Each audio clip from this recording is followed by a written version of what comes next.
Hello, fellow Tundra owners. Made this video because I did not see any information out there on how to hardwire in the dash cam in the 2022-23 Tundra. And I did see some for how to install the factory dash cam. I did not want the factory dash cam. I just already had this one pulled out of my previous truck. And so with the factory dash cam, there is a wiring harness up here underneath the headliner that you could tap into. I decided not to go that route. I guess there's some videos that may show you how to do that. I'm not sure. I decided to go down to the fuse box. So I took the wiring and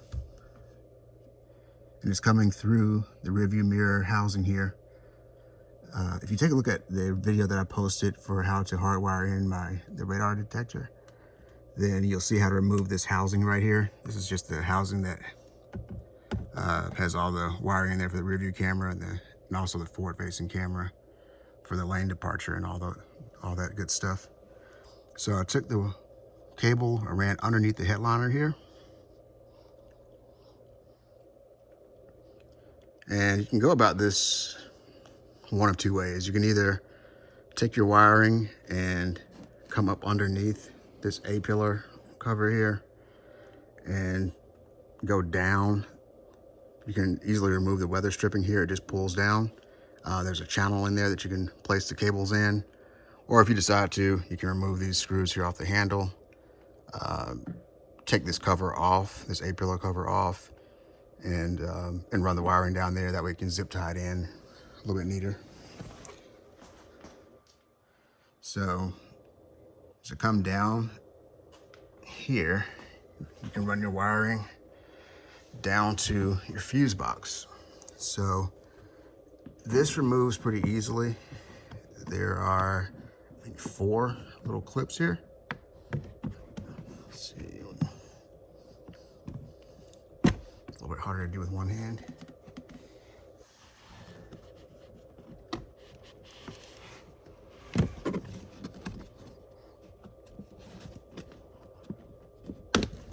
There we go. So yours may or may not be equipped with the LED lighting. I'm not sure about that, but either way, these, you can either just let it kind of hang here like this, or they just easily come out. Just like that. So you can move this out of your way, have a little bit more room to work with.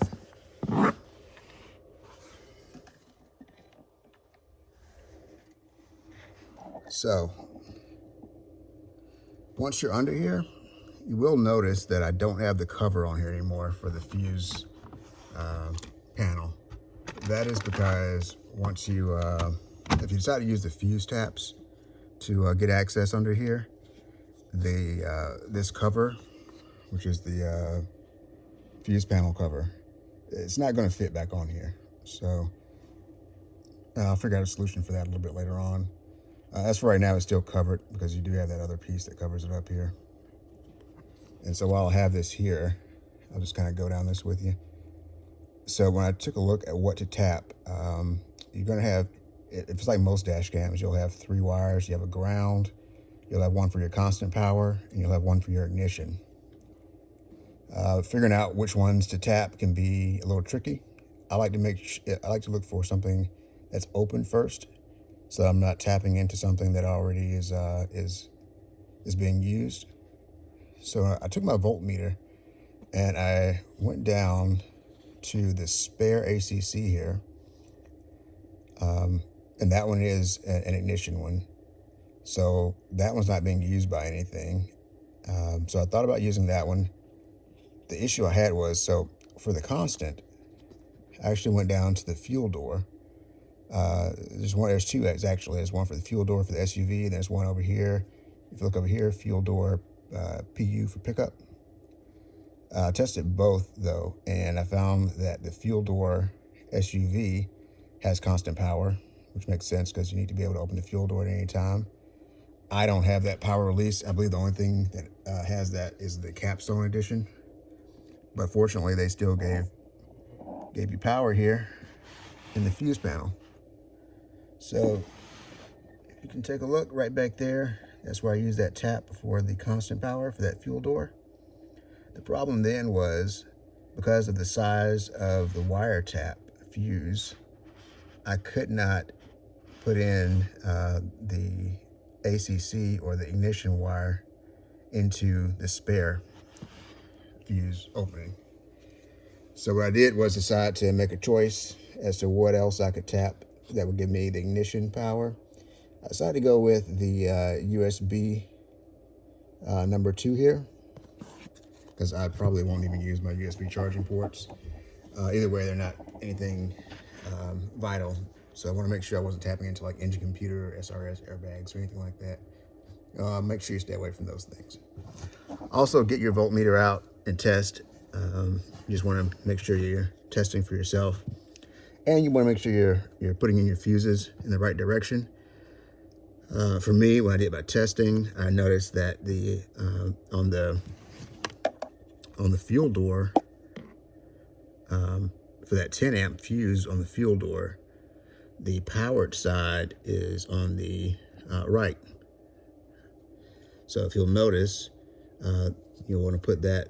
You want to make sure if you're positive, if you have the power coming to the right side of your fuse opening, then you want to make sure that that lead out is on the opposite side of that, right? So you want to make sure that this is wired properly, so that if there is an issue, that the fuse is protecting the circuit properly. And same thing on the constant here. So I'm going to actually get some zip ties and make this stuff a lot neater. I just wanted to kind of get the video here done before I do all that, so you can see the process. And also, when you're looking for a ground, I found a pretty good spot over here. If I can get the camera over here to it.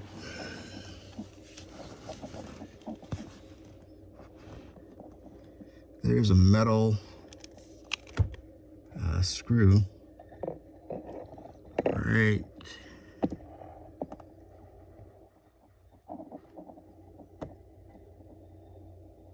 well, now that I put my kick plate back on there, you can't see it. So behind this kick panel right here, which comes off pretty easily, I'll just step you through how to take that off real quick. If you remove your door sill piece right here, which just pops up really easily, you have access to this piece, and it just pulls off and pops up. But you want to make sure that you take this little piece right here off. There's like a little, looks like a little stopper, but it's actually, it just screws out. You just take your finger and just screw it out. And then you can take this, piece right here off. Behind here, right up under here, you can kind of see the metal showing a little bit. There's a screw back there that'll give you access to, if you look, there's a metal panel, a metal piece that kind of runs along here. So you can ground out there. And that's about it. Otherwise, all I did was I took the wire from my rear camera and I ran that through the channel, weather strip channel here, around the B pillar.